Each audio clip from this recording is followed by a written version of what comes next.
Embora o PT tenha sim ganho a reforma tributária e o governo esteja satisfeito com as poupudas receitas que virão no futuro, em vários temas as derrotas começam a acontecer, e justamente num ano eleitoral. Um ano em que o PT precisava mostrar força, reconquistar capitais e se lançar com bases refeitas no projeto na construção de José Dirceu de 30 anos mais de poder. Tudo isso parece ruir as fundações do castelo de cartas petista.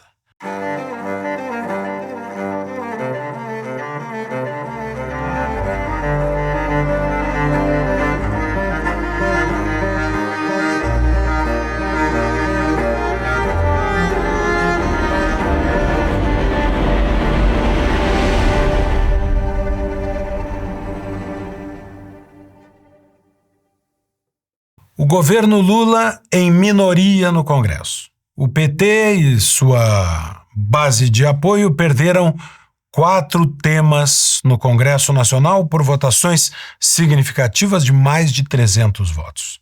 Perderam um projeto do MST, a questão da tipificação do crime de fake news, recursos na LDO para a agenda woke, tão nutrida por uma base da esquerda mais radical que dá sustentação a Lula da Silva, e perderam também o tema das saidinhas dos presidiários.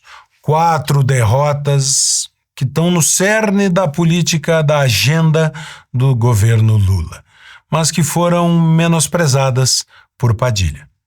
Nada do que aconteceu na sessão do Congresso surpreendeu os articuladores políticos do governo. Nada. E nós fizemos o debate porque esse debate é necessário ser feito. Eu sempre digo para vocês, é muito raro um time ser campeão de um torneio de pontos corridos sem ter algum tipo de derrota. É muito raro um time ser campeão sem ter alguma derrota ao longo de todo o torneio, né? O que você não pode é perder o mata-mata. Você não pode é perder a final. Teve um time recentemente que foi campeão invicto do campeonato alemão, chegou para disputar a final do campeonato europeu e perdeu. Nós não vamos perder o mata-mata. Nós não estamos sendo derrotados naquilo que é essencial para a recuperação econômica e para a recomposição das políticas sociais no país. Então nós temos muita consciência dessa prioridade. Eu acho que esse é um valor muito importante, tanto dos líderes do governo, quanto do próprio presidente Lula, até pela experiência de já ter governado esse país. Nós temos consciência de qual que é a realidade do Congresso Nacional, de quais são os debates, e aquilo que é central para a recuperação econômica, para a redução da desigualdade no país, para a recomposição das políticas sociais, é a prioridade desse governo, e nós estamos vencendo esse debate em parceria com o Congresso Nacional. Para ficarmos no campo do futebol, a analogia de Padilha é também na política como é no esporte. Quem perde minimiza a derrota. A derrota foi sim acachapante. E ela aponta um novo tempo e uma nova dinâmica no Congresso Nacional. Uma dinâmica que talvez Lula não tenha entendido, pois voltou ao poder pensando que teria a mesma relação com o Congresso que tinha lá em 2003. Passaram-se mais de 20 anos. Nesses 20 anos, o mensalão deixou de existir e surgiram as emendas de relator. Essas mesmas que Lula disse que acabaria com elas porque eram o orçamento secreto. Acabou só no nome.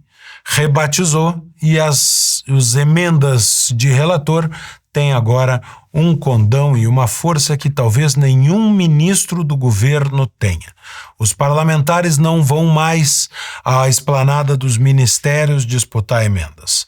Vão ao gabinete do relator do orçamento. Essa nova lógica tira poder de Lula da Silva, tira poder de seus ministros. E acompanhando isso, há o tema do déficit do governo federal. O governo federal conseguiu, em tempos normais, produzir um déficit maior que o da pandemia. É isso que mostra esse gráfico do Poder 360, que serve também como um anúncio para o Congresso Nacional. O anúncio de que não há dinheiro. O dinheiro não fluirá para as emendas no ritmo e no volume como os parlamentares gostariam que acontecesse. Tudo isso balança a relação de poder. Embora o PT tenha sim ganho a reforma tributária e o governo esteja satisfeito com as poupudas receitas que virão no futuro, em vários temas as derrotas começam a acontecer. E justamente num ano eleitoral. Um ano em que o PT precisava mostrar força, reconquistar capitais e se lançar com bases refeitas no projeto na construção de José Dirceu de 30 anos mais de poder. Tudo isso parece ruir as fundações do castelo de cartas petista. E por falar em castelo, parece que o governo Lula está se encastelando no Planalto. Essa pesquisa mostra que em todas as regiões do Brasil, exceto no Nordeste, já reina a compreensão de que o governo Bolsonaro foi melhor do que o governo Lula. Lula escolheu, portanto, se afastar do povo, se afastar do Congresso e tratar o Palácio do Planalto como se fosse a sua Versalhes. Versalhes onde reina com a sua Maria Antonieta. Ela também, que perde cada vez mais popularidade, inclusive nas ações que fez no sul do Brasil durante a enchente. O casal presidencial parece, portanto, perder popularidade e se encastelar cada vez mais no Planalto, que é a Versalhes brasileira. Lula, que já não agrada tanto o povo, parece continuar agradando o Hamas, que não se cansa de elogiar as falas de Lula, e ele mesmo se sente fortalecido para retirar o embaixador brasileiro de Israel. Lula mostra que só se importa com seu apoio global. Global do globalismo, com a agenda sustentada pela ONU, que inclusive beira o antissemitismo em diversas discussões em sua sede em Nova York, e global da globeleza aqui no Brasil. Luís XVI foi surpreendido com a queda da Bastilha. Estava caçando nos arredores de Paris e seu diário naquele 14 de julho de 1789 tem apenas uma palavra: nada. Era o seu diário de caça, é verdade. Ao ser acordado na manhã seguinte, o nobre lhe diz: Majestade, tomaram a Bastilha. Ele responde: é apenas mais uma revolta. Ao que o marquês lhe diz: não, Majestade, acho que desta vez é uma revolução. A surpresa de Luís XVI, Lula não terá. Os sinais estão todos sendo dados. Lula sabe que o 1º de maio fracassou e sabe o que acontece nas pesquisas e nas redes sociais. Escolhe não conviver com isso, encastelando-se na corte. A democracia nos deu ferramentas que não estavam disponíveis na Revolução Francesa.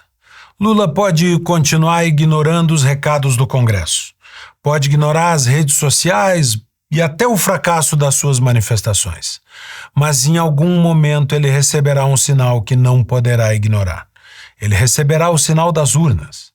Todos nós seremos chamados a opinar, e isso acontecerá ainda esse ano nas eleições municipais, que servem para o povo dar um recado muito claro ao presidente da República.